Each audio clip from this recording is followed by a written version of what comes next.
Welcome to another episode of Fill in the Blank podcast. I'm here with Corey Armbrecht. Yo. And we're talking about the Skid Row Cancer Study. What comes to your mind when I say Skid Row Cancer Study? I'm not talking about the band Skid Row. No. I would think that it would be something about there's a higher number of people getting cancer in Skid Row than there are in the general population. Well, Skid Row Cancer Study also went under another name known as the Bowery series. So the Skid Row Cancer Study was a study conducted by urologist Perry Hudson on the homeless men of the Bowery in Lower Manhattan. In the 1950s and 1960s, Hudson went to Skid Row to convince men to volunteer for his study. More than 1,200 men were promised a clean bed, 3 free square meals a day, and a free medical care if they were found to have prostate cancer. Just hearing that, you're going from being homeless to getting a bed and 3 free square meals a day, if just on the prospect that you have prostate cancer. Yeah, I think any homeless person that is looking for food and warmth is going to say they have prostate cancer. right. Or at least keep a laptop over their balls just to try and produce that effect. Well, Dr. Hudson's early experience with seeing patients dying at tuberculosis hospital he was working at led him to develop an interest in prostate cancer.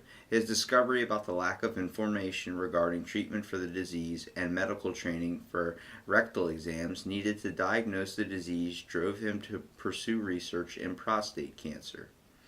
At the beginning of the experiment, Hudson and his colleagues selected 141 patients having symptoms and signs of urinary obstruction. However, as the experiment progressed, patients were selected randomly. They were not informed that the biopsies searching for cancer had possible side effects, examples such as rectal tearing and impotence. Impotence? Impotence, yeah, I guess. Dude, that already sounds horrible. So those are the side effects. I mean, but you gotta think, how many drugs do we have in this world where the side effects seem to do a little bit more? Like, oh, this drug is it's known as Pepto-Bismol. You're not gonna have the diarrhea effect. You're not gonna have to go to the bathroom, but it will cause heart attacks, heart palpitations, birth defects, mutations, blindness, loss of hearing. It's like whoa. I mean, there was that acne commercial that came out a while ago where it was like, are you struggling with hard acne? It's like a girl, like, and then she takes this thing and it's Claritin, like, it immediately gets clear. And they list off the side effects, like explosive bloody diarrhea, and it's like all this terrible stuff, and it's like, holy crap. And they just do it really fast, like speed up. Yeah, so you don't understand all the effects, but it's like longer than what the actual thing is that's trying to help you. So, not being informed on all this, according to Robert Arnowitz, basically before the biopsy, the patients underwent a physical examination including blood and urine x-rays of the abdomen, massage of the prostate for cytology, and intravenous pyelograms. For the biopsy, a part of the prostate measuring 2.5 by 1.0 by 0.5 centimeters was removed. One half was sent to pathology laboratory to get tested, while the other half was retained for permanent preparation.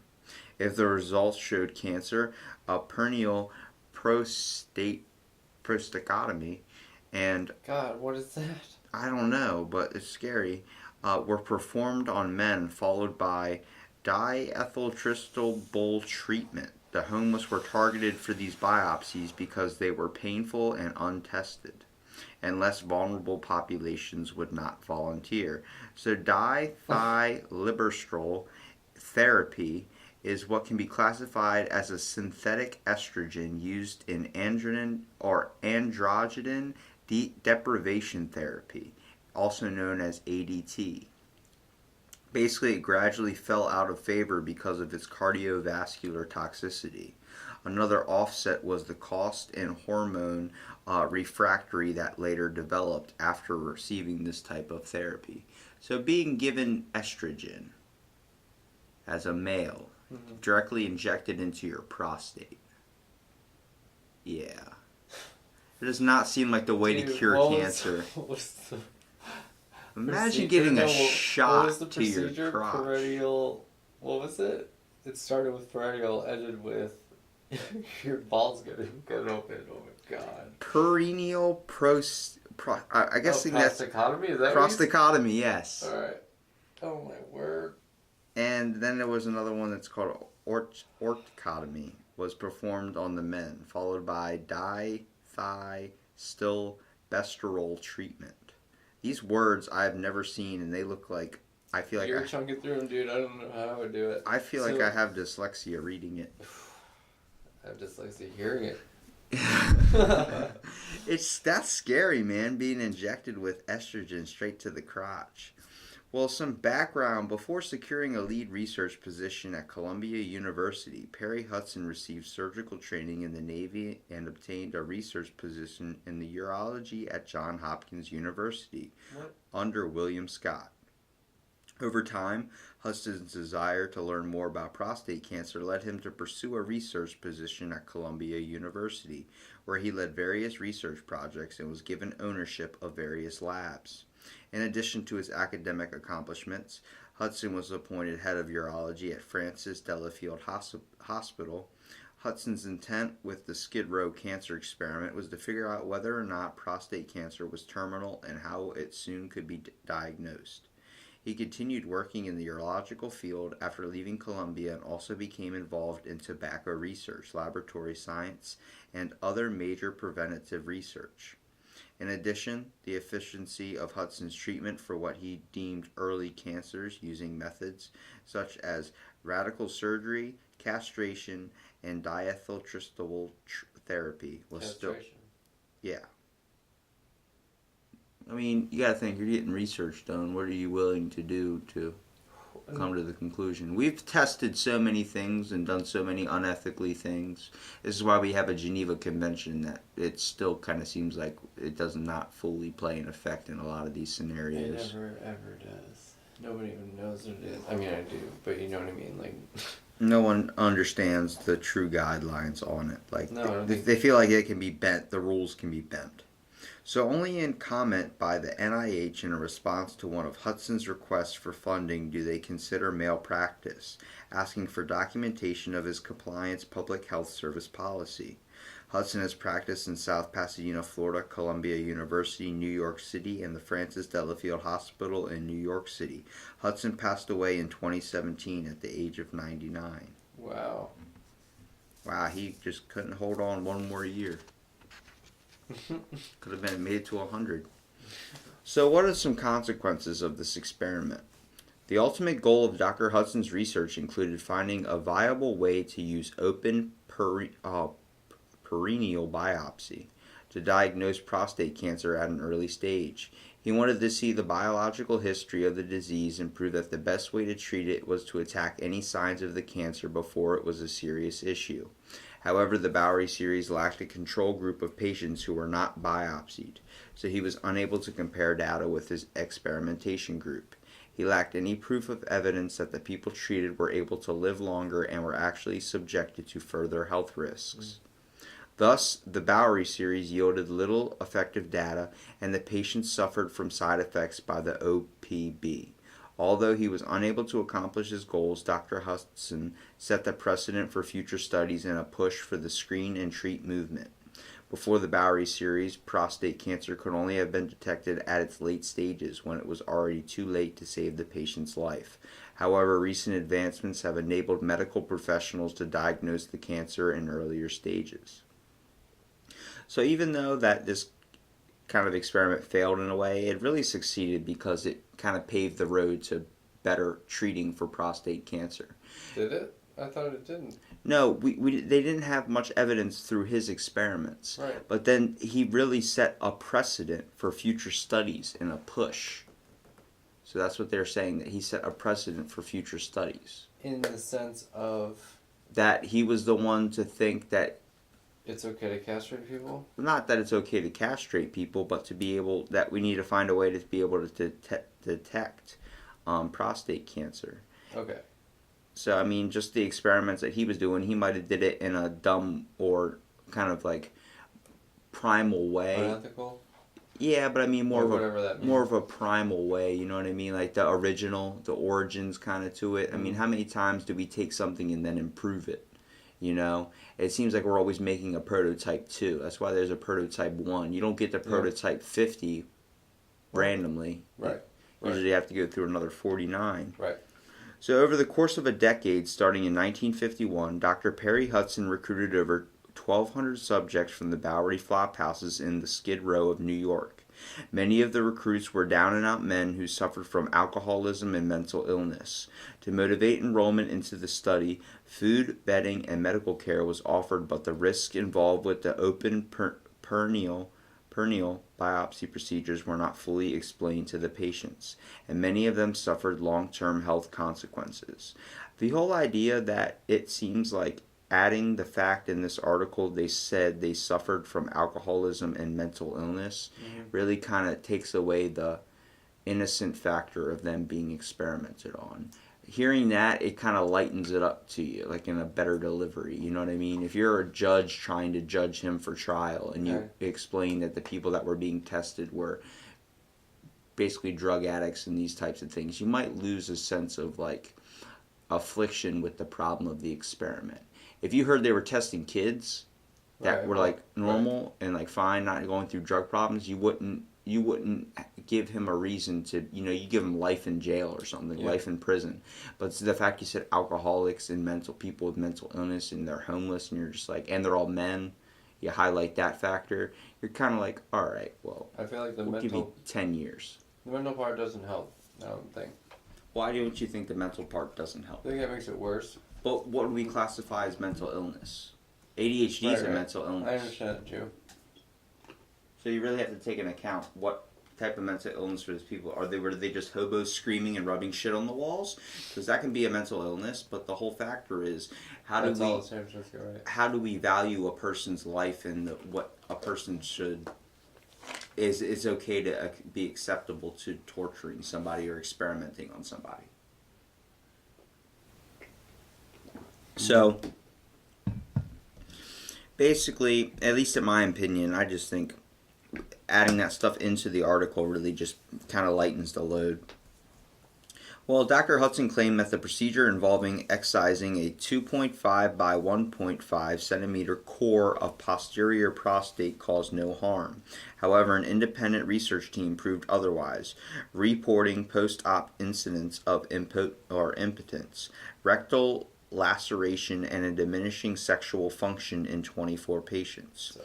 The assertion that the biopsies caused no harm was again refuted in an interview by one of his residents who claimed that impotence was a common result.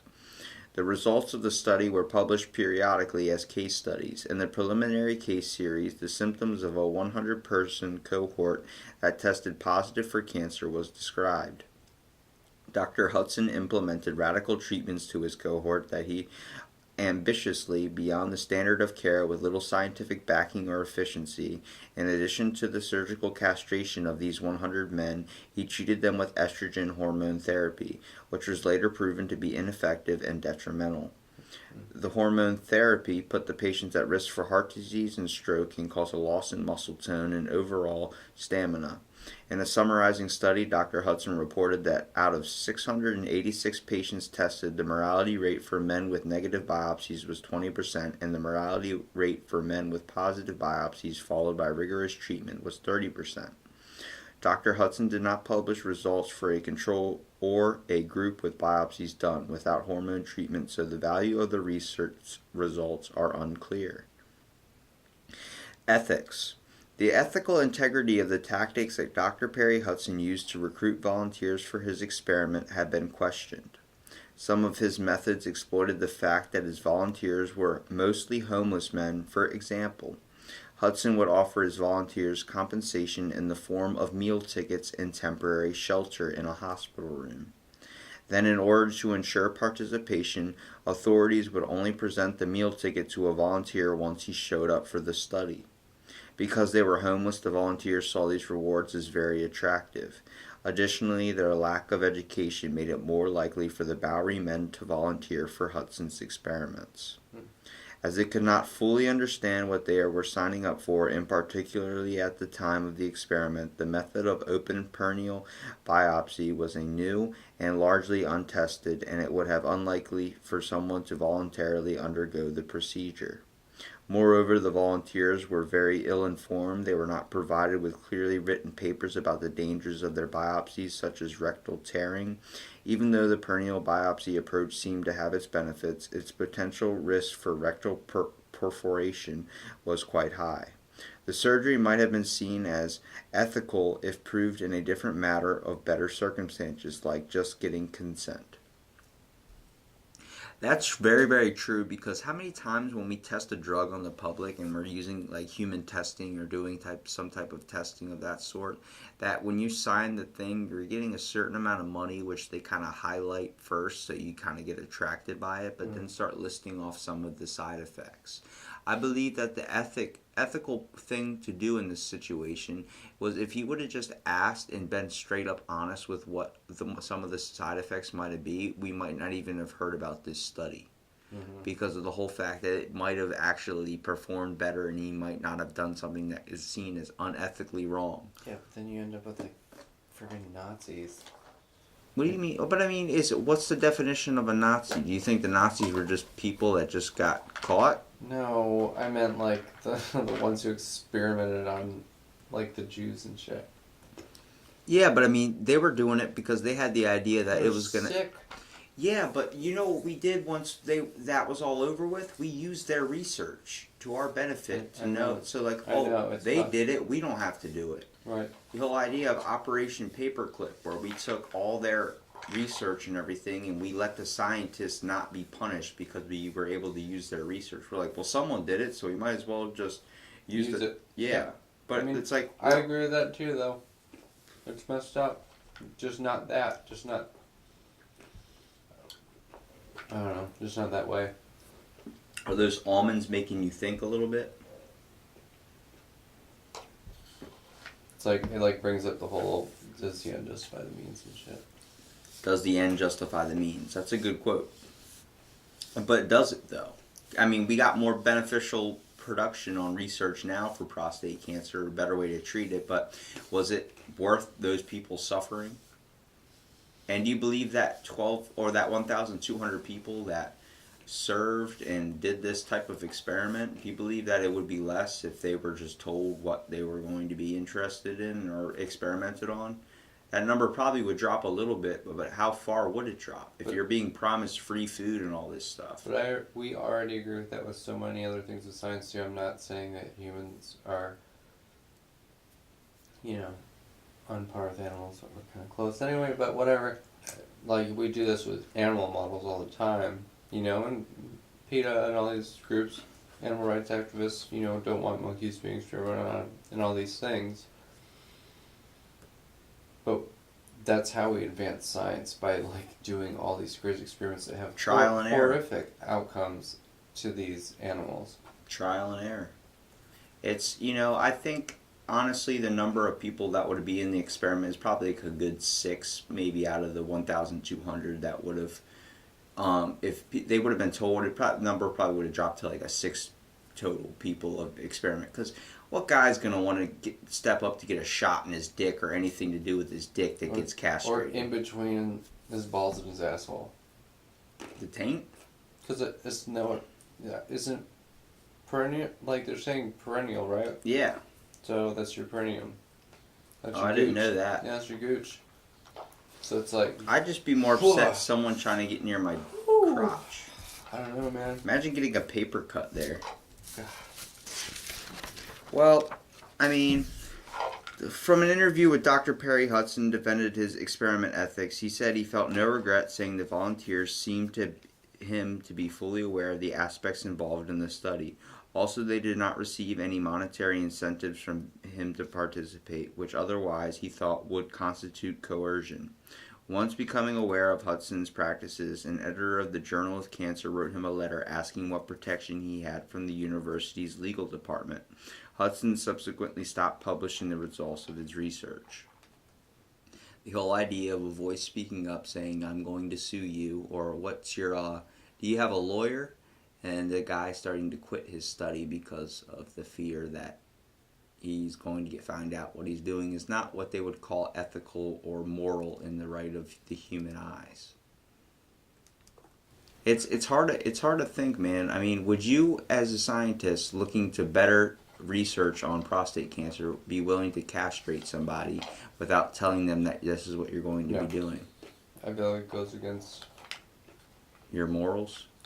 Actually, I don't think so, because morals are all blurry anyway. Why are morals all blurry anyway?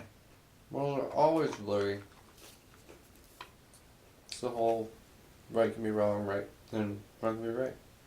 Well, I mean, this is still something that's being looked into today. Even, it's 2019, and this stuff was happening, like 1950s and 60s. But at the same time, the last prostate cancer test was or experiment was in 2017. So we're still using information from then.